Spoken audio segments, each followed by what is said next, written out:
What is going on, guys? Jafaka here, and there are a lot of things to talk about today. We had that whole drama about the lengthy players and the controlled acceleration players and the explosive acceleration players. We've got some ones to watch leaks, and we've got the market just continues to keep going up. So, what do we talk about first? Actually, we have a 100k pack and a 50k pack to open in this video, but that will be at the end. So first and foremost, let's start off with the whole drama about the acceleration, the lengthy, the controlled, and the explosive acceleration type. So if you guys already know about this, you can skip to the timestamp in the video. That is the next part of the video. So basically, here's Inception's video. You can't see his face because my face cam's in the way, but a shout out to Inception. I'm sure you know who he is. Basically, there are 3 acceleration types in FIFA this year. One is lengthy, which Holland has, and that is like, it takes them a little bit longer to accelerate, but then they reach a higher top speed. The fast one is called explosive, and that's like the really short and agile players that can take a really agile touch really quickly,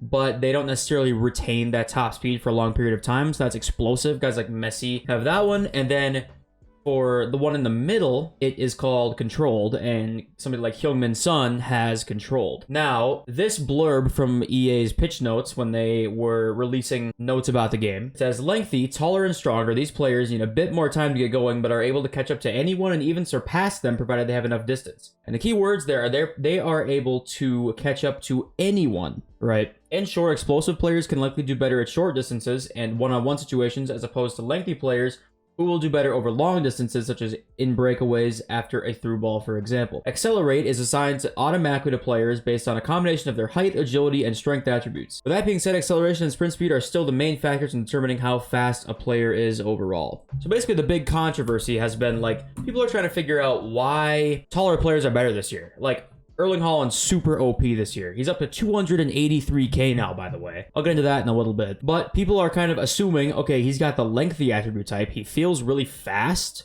Doesn't necessarily feel good on the ball, but he feels very fast. So people are rightly so kind of pointing the finger at the lengthy acceleration type and saying, okay, that's the reason he's so good. And there's like, what you can do also is someone like Cristiano Ronaldo, who does not have the lengthy type. He has the controlled. If you go and put an architect chem style on Ronaldo, he now gets lengthy, which apparently is a longer pace boost over a long distance on the field. And so that's kind of what everyone's been trying to figure out today is, like, are lengthy players going to be like the most meta players this year because they are faster than everybody else, basically. And my opinion on this is that I actually don't think that in the current state of FIFA, this is going to matter almost at all. And I know that, like, many people might disagree with that because I saw, like, Inception, who's a fantastic FIFA player, said this might really affect the meta. And I agree. I had agreed with it before I played today with Ronaldo, and I played with Benzema, who is the same kind of thing. Benzema is controlled, and if you put an architect on him, he is now lengthy. And what I noticed was that in this game, you virtually, because the defensive line is so far back, it's just like last year, maybe not quite as bad as last year, but it's pretty bad. The defensive AI just drops right back. You getting on counterattacks and like sprinting over a long period of time, it virtually never happens. It happened maybe once or twice in my 10 games I played with both of them, and I never noticed them like outrunning anybody, any center back that they shouldn't have, like playing against Varans and Koulibaly's all day today. They did not outrun them one time. So, in my opinion, EA's not wrong when they say this. Like, they probably do over a long period of time sort of outrun maybe other types of acceleration types, but I don't think that it's actually going to matter in game. This is just my opinion right now. If they patch things and the defensive line is further up the field and you can take advantage of that and over the top through balls or even more meta or something like that, that's totally different. But right now, this state of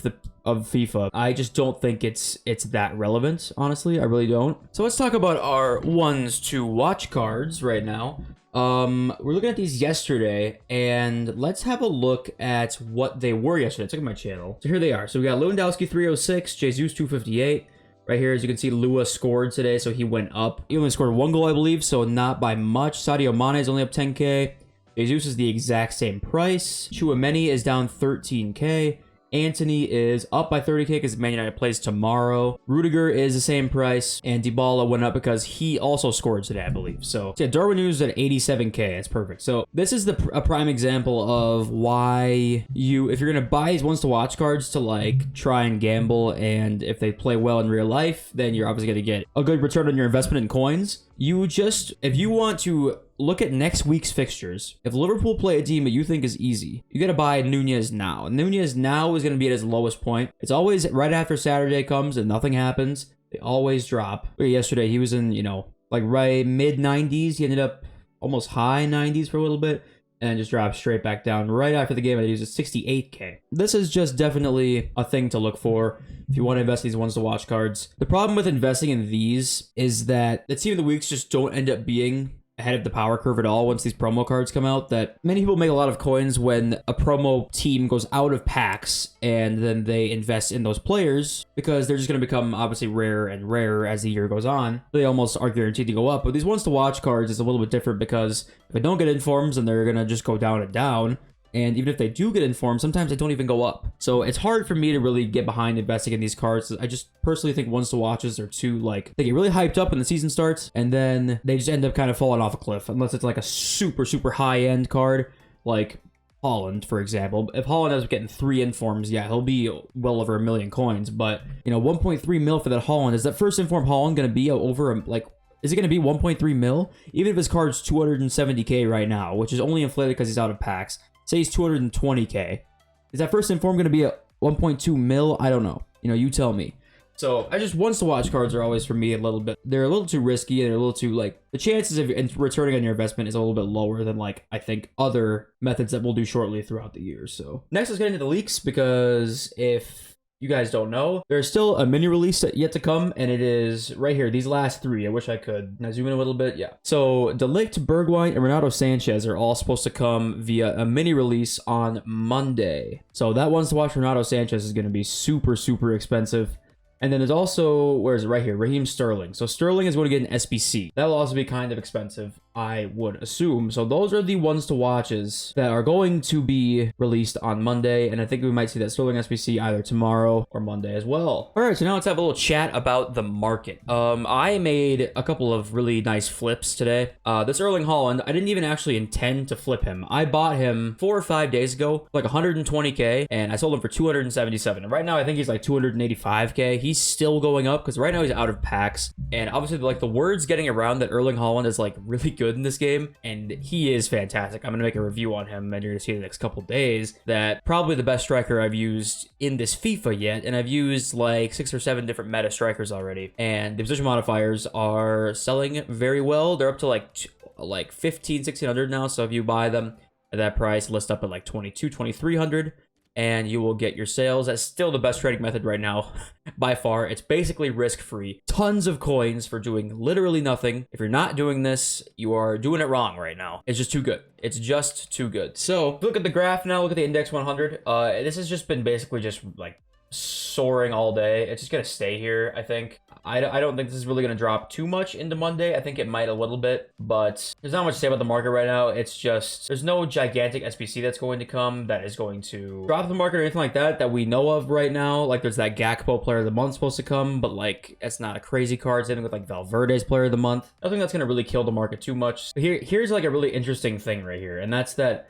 Look at the PlayStation top guys that are up right now. I think other than Kevin Trapp, who's a goalkeeper, is a guy who is lengthy. And people are just buying them up immediately. Van Dijk is base lengthy. Lewandowski, though, you plop an architect on him.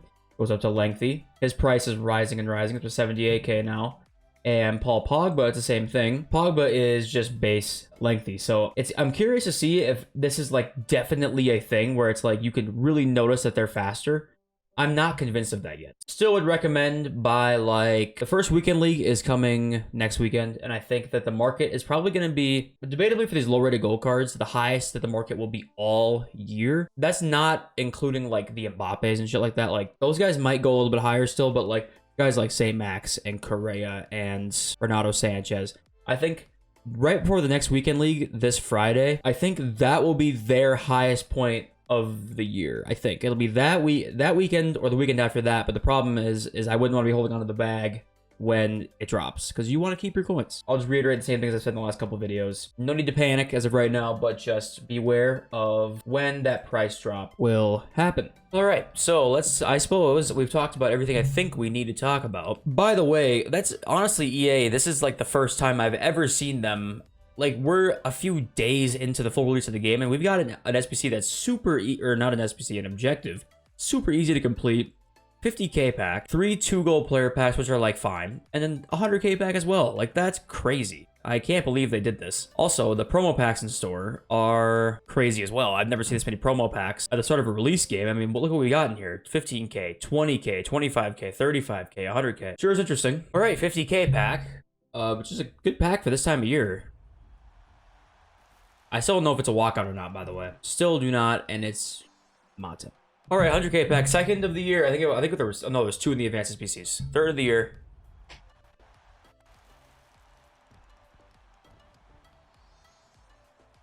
In 87 at this time of the year isn't as bad.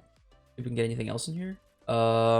Indica, not the best. If you guys enjoyed the video, please leave a like and subscribe if you are new around here. Leave a comment if you have any questions down below about investing or whatever your question is. I'm here for the answer. Hope you guys have a good rest of your day. I love you all. Peace.